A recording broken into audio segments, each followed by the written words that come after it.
Welcome to the latest episode of this Unbelievable Life. Today I have with me my dear friend, Kari Akin, and we're going to be talking about connection. So Kari and I have been friends almost as long as I have lived here in Evansville, and our longtime connection starts with essentially we've been together since sorority days almost. We were actually in two separate sororities, but she was kind of adopted into my sorority alum club. And then also we had playdates together when the kids were little.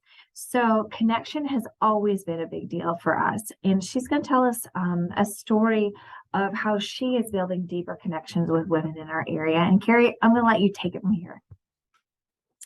Well, thank you, Nikki. Thank you for inviting me to speak with you and to be on this podcast today. My name's Kari Akin, and I'm a finance officer, senior finance officer for a local government agency. And then I'm also president of Rotary. And I just wanted to talk a little bit about connection and about a group that I had started because of COVID that deals with mental health and everything. So previous to COVID, pre-pandemic, everybody was always asking me like, oh my gosh, you have such a busy schedule. I wouldn't want your schedule, or, you have an amazing life. You're always out doing something. You're always traveling. And actually what was happening is that was a coping skill for me to be constantly busy all the time, because when you're busy, then you don't have to think. And you're just thinking about the next event you're going to, your logistics on how to get there. I'm also a single mom. So, it was more like they had me busy as well, taking them and driving them places. And so they had their events to go to, and I had mine. And in December of 2019, I literally had 34 Christmas events to go to in the beginning of December. And I kind of told myself, I'm going to set some boundaries. I'm only going to go to one Christmas event a day. So, and so whenever I tried to say no to certain events, when I had 4 events on one evening after a full day's work, I got, well, we just want you to show up. Just come up, even if it's only a half hour. And I do remember doing that and coming home and being exhausted and not feeling like I had a connection with anyone. I was just there, just rushing about like, okay, I need to get to my next place. I need to get to my next place. So anyway, I really felt like I was about ready to have a nervous breakdown or something. And then the end of February, beginning of March, I did have a much needed vacation. I went out to Arizona to visit one of my best friends. She works in mental health out there. And we went to a Cubs spring training game. And, she was telling me like, gosh, you really got to get this under control. And I'm like, but if I'm by myself, then I'm going to actually have to think about things and think about my feelings. And I don't think that I really even connected with myself. So then the pandemic comes around. Just a couple of weeks later, all of a sudden, there's no events to go to here. No events at all. All the public places are closed down. I'm working from home all of a sudden. So anyway, it was a real shock to my system, because all of a sudden I have all this time, and I really wasn't sure what to do with that. Even with my work, I realized I was so much more productive at home because I wasn't getting all the distractions from work and people coming in my office and stuff like that. So that was a big change for me too. And it took about a month of that to finally be okay with all the changes and try to make it a positive thing. I got to spend a lot of time with my kids, which I was very thankful for. I had fiber, so I was thankful that we could all run our computers and systems at the same time. I had just gotten a dog the end of 2016, so I got to spend a lot of time with my puppy, and we were taking family walks during my lunch break and in the evenings and having movie night. And my oldest son turned 21 January of 2020. So poor guy couldn't go out and go to, out to the bars like normal 21-year-olds would. So my dad and I we were involved in the Evansville Bourbon Society, and I had this bourbon collection that I was like, it's a collection, we're not opening it. But my son was like, Mom, can we try one of your fancy bourbons for movie night? And it was then that I realized, like, you just can't save things for, for a special occasion or whatever. You're not promised tomorrow or whatever. And I wasn't really sure, what was going on with the pandemic. And so then it was about June, and we're still working from home, still no events really going on or anything. And I got a call from my cousin saying that one of my friends had shot himself. And I was really feeling guilty about this because he was a person who had recently broken up with somebody that he was engaged to. I would see him out at Myriad and different local establishments that we were at like every other weekend when he didn't have his kids. And during like maybe 6 weeks into the pandemic, I was kind of thinking about him, and I'm like, I wonder how he's handling this, because I always felt like I was kind of his listener, his ear for how to work through the things that he was going through. And I didn't take the time to, check up on him, but I had a couple of little things where I should have listened to my intuition, just reached out to him.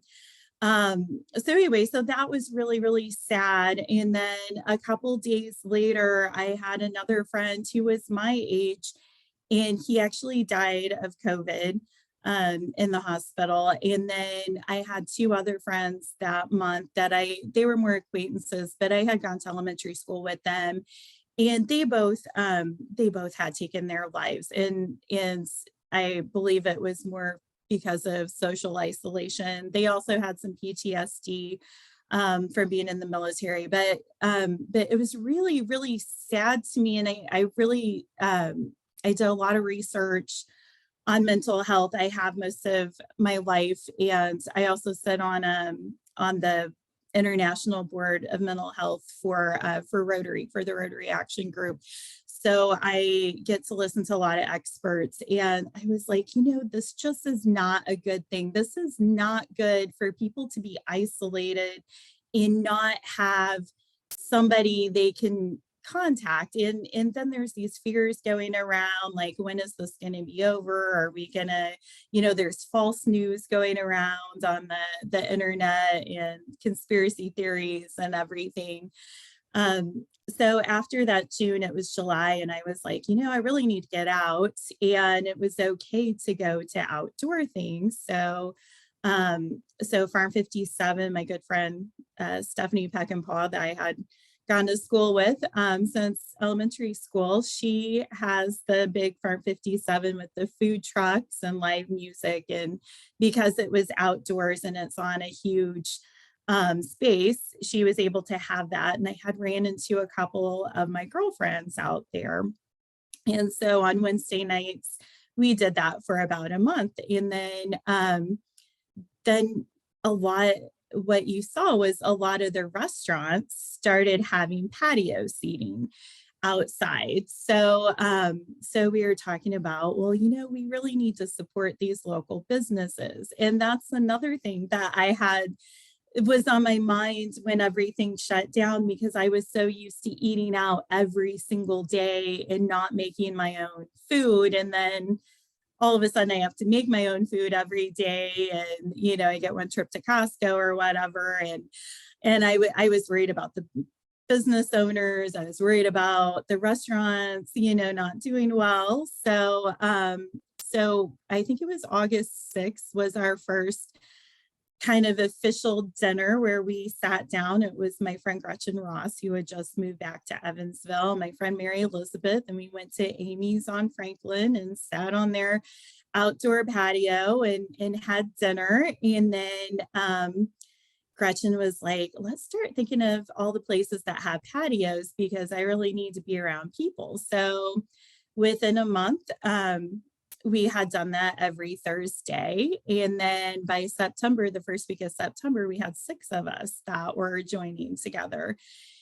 And towards the end, our group just kept growing and growing by the end of the year. And we would bring in people who had mostly single, it was all women. So it was some of them, you've heard of there's a lot of people that they call it the COVID divorce or whatever. So they got divorced over COVID because they, maybe they realized that they didn't have as much in common with their spouses, or, if there's job loss or anything like that. There's a lot of stressors there that cause that. So, so we were bringing in friends that had gone through divorce. We brought in people who had just moved here to the community that needed support and everything. So that's what we started with. And anyway, it just grew from there. We did have to kind of put a cap on it because it was getting so big. At one point we had 30 people in our group, and trying to make reservations is kind of, you're limited. And our goal was to go to support local restaurants in the tri-state area and give them some publicity. And a lot of these places were doing carry out, and that was our main goal. So we kind of bumped it down to about 20. There's 20 in our group, and there's about 12 that seem to randomly show up, 10 to 12 that always show up every Thursday. And the business owners here had been amazing, because once it started getting cold and we couldn't sit outside anymore, they were giving us their big, huge party rooms at no cost. And I mean, we still paid for our dinner and everything, but we were just in a large private space to have dinner. And we take pictures of our food and post it on Facebook, like, hey, maybe you should, if you're hungry for Italian, go order from these people. And so that's how it started out. And it just got, it ended up being kind of a bucket list group as well, because we had so many people. We do visioning in January, and we do vision boards and stuff like that. And so this is really cool, because on my vision board, I wanted to do a podcast or be on a podcast. So you've marked one thing off of my list. And, last year our group we went to Vegas. We did a girls trip. We did 2 of them to Chicago on the train, because it was a bucket list of several of them to take the train up to Chicago. 2 of them now, their goal this year is to get their passports. And then we're hoping to go to Greece or someplace next year, so they can get stamps on there. And we've done so many different things like that. And it's like, if somebody wants to go out on a weekend and they don't know they'll call the whole group, or they'll ask certain people. Or if they just need to talk, we have another girl in our group who just, she needs, several of them that just need to talk and just need to have that phone call that I feel like we don't really have anymore, since we have Messenger and texting and everything. So it's great.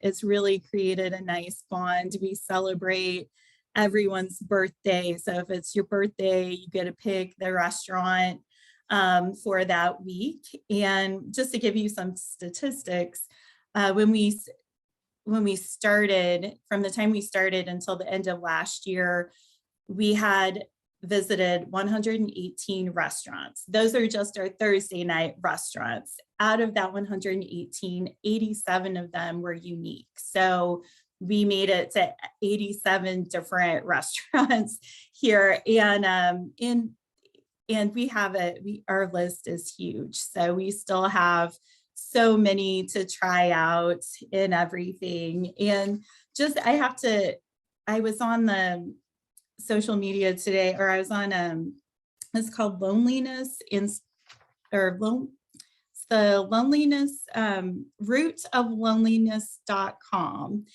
And one of the stats they had, it said, single or not, 57% of Americans report eating all meals alone. So, so that's really frightening to me. Another stat I found, this is by Cigna Corporation from December 13th through the 19th of 2021. It said 79% of adults aged 18 to 24 report feeling lonely. That's 4 out of 5 people.